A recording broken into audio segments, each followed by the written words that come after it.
Hey everyone and welcome back to my channel. So in today's video I'm going to be talking through all the books that I read in November.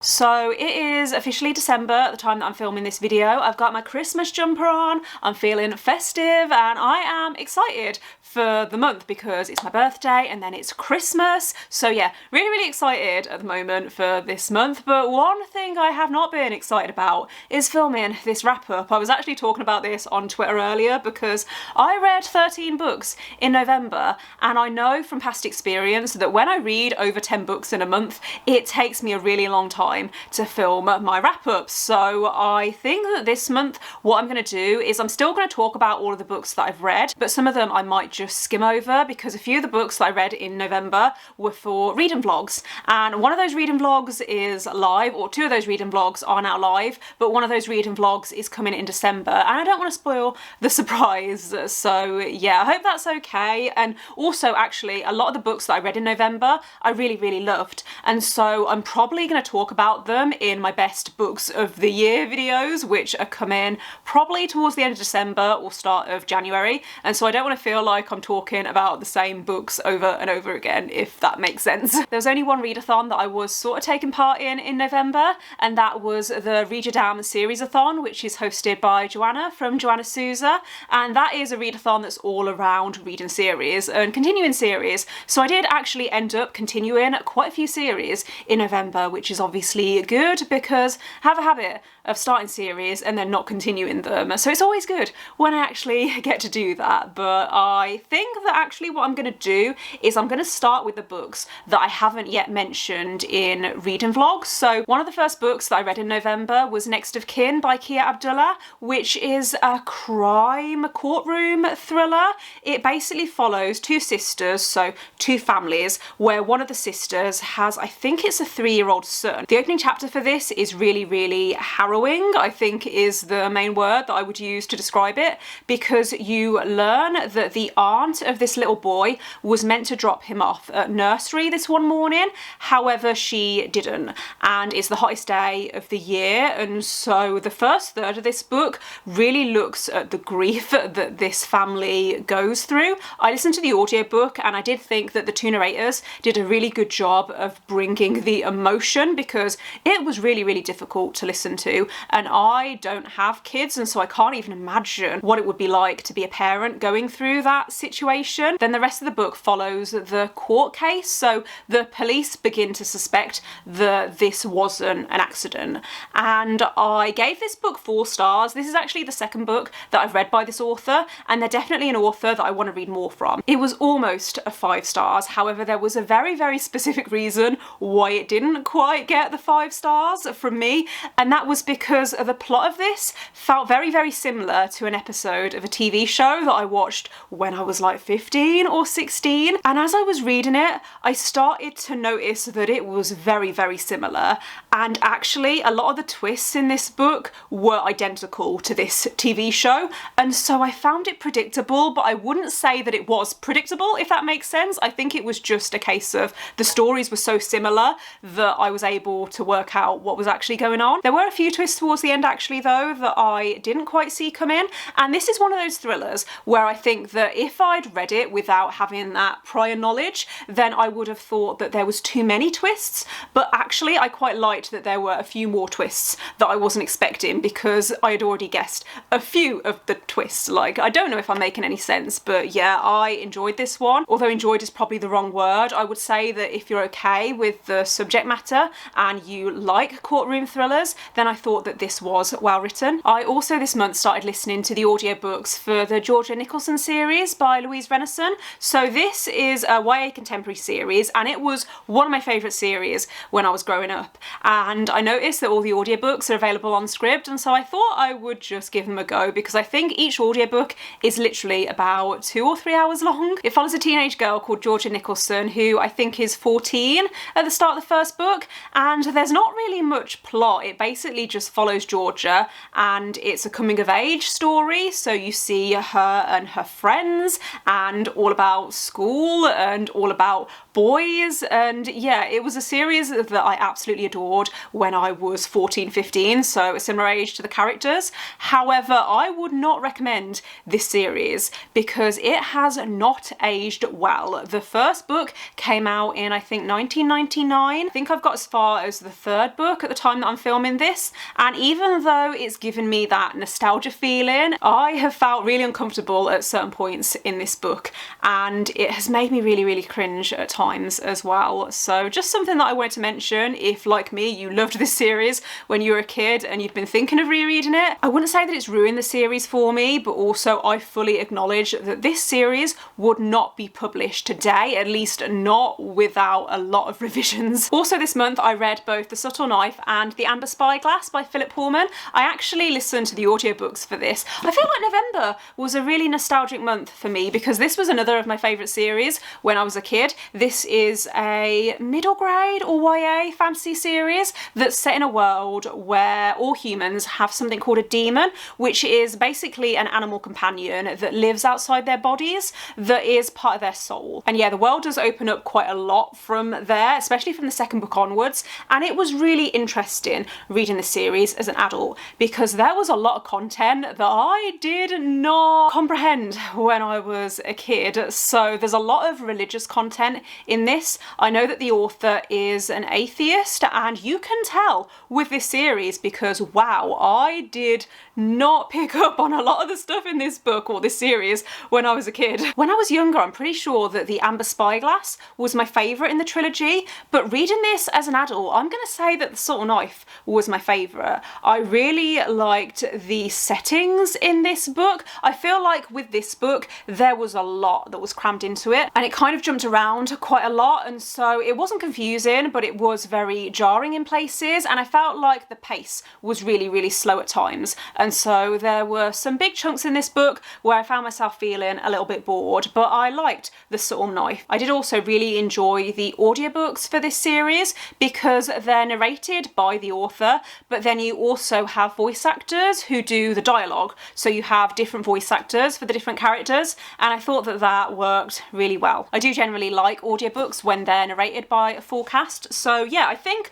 I gave The Subtle Knife 5 stars, and then The Amber Spyglass was like a 4 stars on reread. But yeah, very, very surreal experience rereading books as an adult that you loved when you were a kid. Next, I'm going to move on to some romances. So at the start of November, I was really in the mood to read some contemporary romances. So I did a whole week where that is all I read was contemporary romances, and had a great time, I'm not going to lie. But if you want my full thoughts on any of these books, then I'll leave a link to the read and vlog in the description and in the cards, because obviously I did real-time updates as I was reading each of these books, but I thought I would quickly summarise them. So the first book that I read for that read and vlog was The Hating Game by Sally Thorne. This is a hate to love workplace romance about two main characters, Lucy and Josh, who are both up for this same job, which I think is a promotion. Basically, they each work for an exec or a CEO of this publishing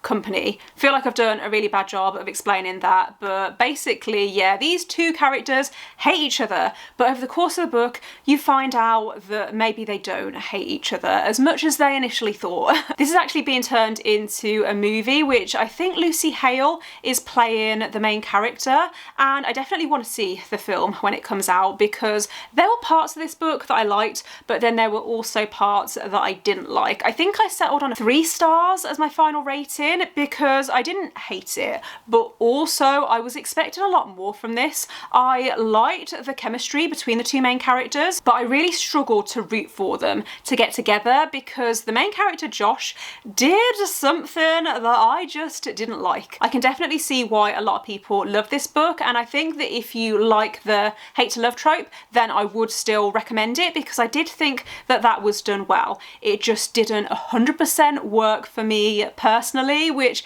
is a shame, but I would still read other books by this author. author. The next book that I read was Spoiler Alert by Olivia Dade, and I ended up really loving this book. I would say that this is probably going to end up on my favourite romances of the year, which I was not expecting because I picked this up for 99p on Kindle really spontaneously. I think I'd heard a few people talking about it, but I didn't really know what it was about. So this is about two characters. You have a guy whose name I can't remember, Marcus I think his name is, and he is an actor, quite a famous actor, in this TV show that felt like Game of Thrones but in space, or with Greek gods, something like that. So in his spare time, Marcus actually writes fan fiction about the show that he's in, but he does it under a pseudonym because obviously he doesn't want anyone to know that he's writing fan fiction about the show that he's in, because he's pretty sure that he would get fired if anyone found out. The other main character that you're following is a woman called April, and she is also a fan fiction writer,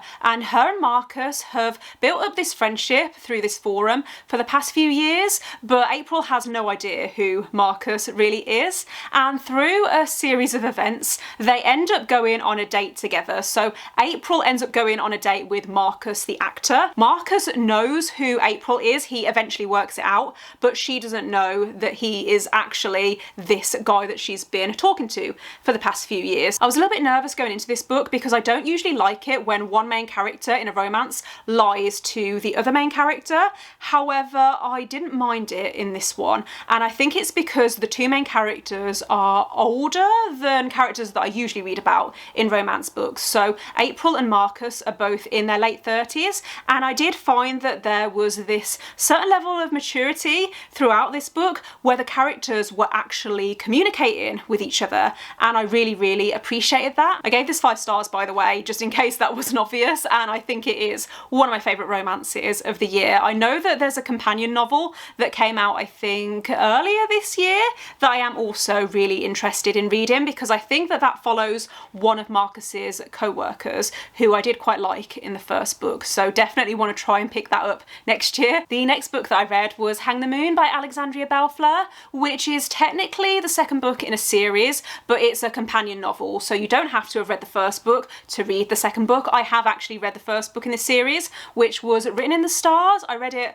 earlier this year. This follows a girl called Annie who decides to surprise her best friend Darcy in Seattle. So Darcy lives in Seattle. Annie tends to travel around quite a lot for work, but she arrives in Seattle ready to surprise Darcy, only to find out that Darcy is not in town. She's gone away with her girlfriend for the weekend to Canada, I think, if I'm remembering correctly. And so Annie is kind of stuck and doesn't really know what to do because she has to hang around for the weekend to wait for Darcy to come home. But she ends up hanging out with Darcy's younger brother Brendan. So Brendan has always had a bit of a crush on Annie since they were kids, and yeah, it's this really sweet kind of friends to lovers situation, but more like best friends brother to lovers if you want to get technical, and I loved this book. I listened to the audiobook and I did think that it was well narrated. This was a really sweet romance, and I think that if you're looking for that kind of vibe where you have two likeable characters that genuinely like each other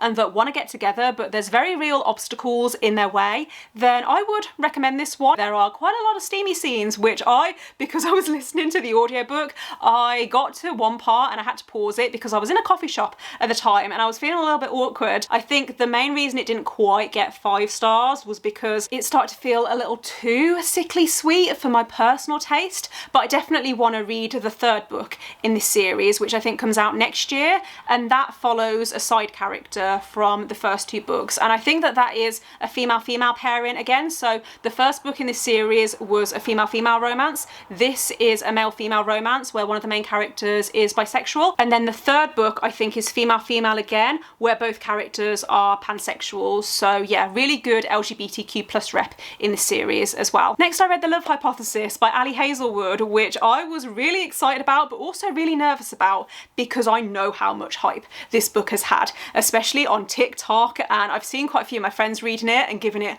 5 stars, so I was excited but also nervous about this one because I didn't want to be that person that didn't love it, but thankfully I did enjoy it and I ended up giving it 4.5 stars. This is about a girl called Olive who works in STEM. I think she's a graduate student and her best friend wants to date a guy guy that Olive used to date, but she's not going to go there because of girl code and all of that jazz. And so Olive decides to start fake dating a professor that works in their department because she thinks that by fake dating someone else, or she thinks that if her friend thinks that Olive is dating someone else, then her friend will feel more comfortable pursuing this guy that Olive doesn't really care about. She literally went out with him a few times, and so she wants her friend to date him, but obviously she wants to make her feel more comfortable in the situation. I loved the setting of this book and how all of the characters work in STEM, and so most of the action, if you like, takes place in this lab, which I thought was really interesting. I really enjoyed, because I don't think I've read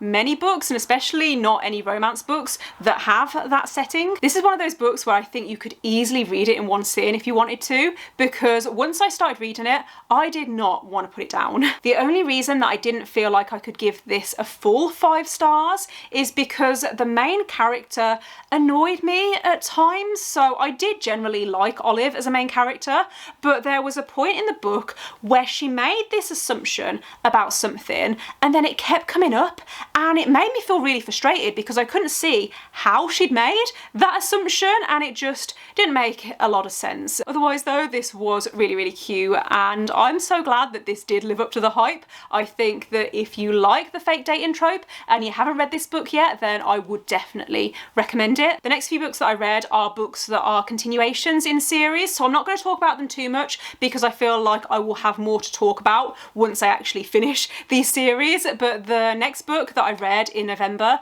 was The Mime Order by Samantha Shannon, which is book 2 in the Bone Season series. I really enjoyed this. I gave it 5 stars, which I wasn't expecting because I liked the first book in the series. I gave it a 3.5 stars. What I love most about this series is definitely the atmosphere and how it follows this underground network of clairvoyance. Is crime syndicate the right word? I feel like that's the right word to use, but yeah, I like the main character in this series, Paige Mahoney, who is a clairvoyant. I don't really feel that invested in the romance, but because there's so much else going on in this series that I do love, I do definitely want to continue it, and I actually have the 3rd book to read in December, which I'm really, really excited about, because the way that the 2nd book ended, I am intrigued as to what direction this series is going to go in. Some parts have been a little bit predictable, but also there's been some parts that I haven't quite seen come in. So yeah, really excited to hopefully get around to this 3rd book in December. The next book that I read was The Bone Shard Emperor by Andrea Stewart, which is the 2nd book in the Drowning Empire trilogy. I think it's going to be a trilogy,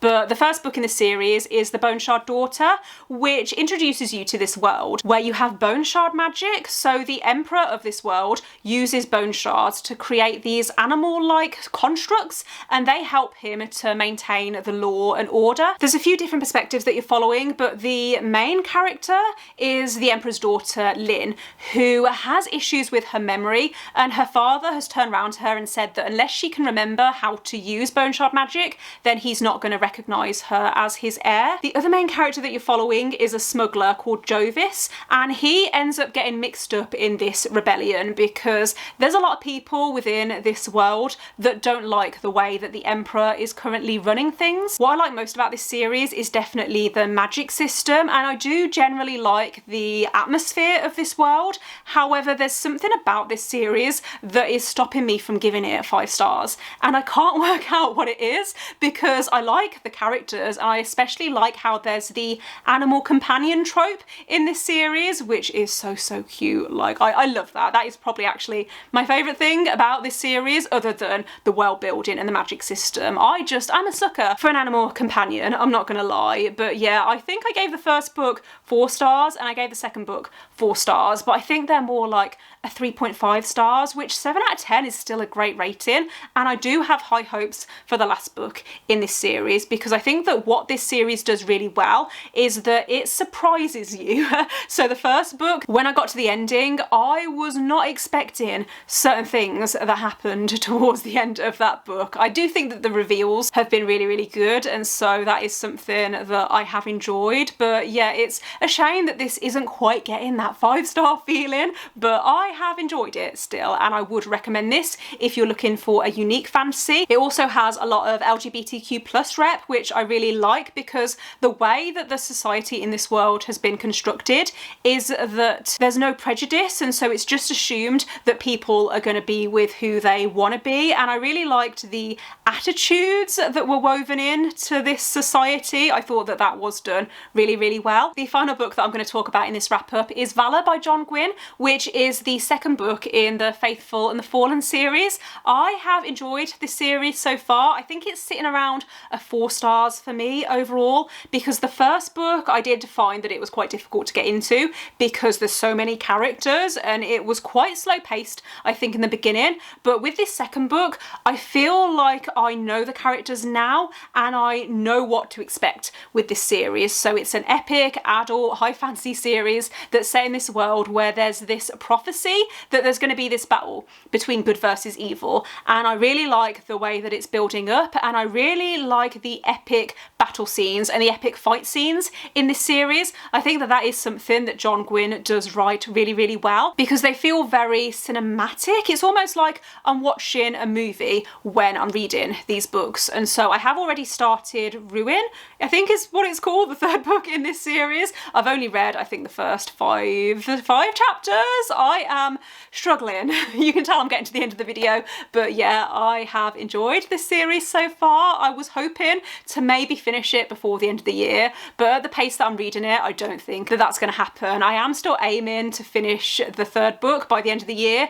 and then I'll probably finish the fourth book next year. So I think that does bring me to the end of the video. So thanks for watching. If you've made it this far, let me know in the comments if you've read any of these books and what you thought of them. And don't forget to give this video a thumbs up if you liked it, and click subscribe if you haven't already. And I will see you next time. Bye.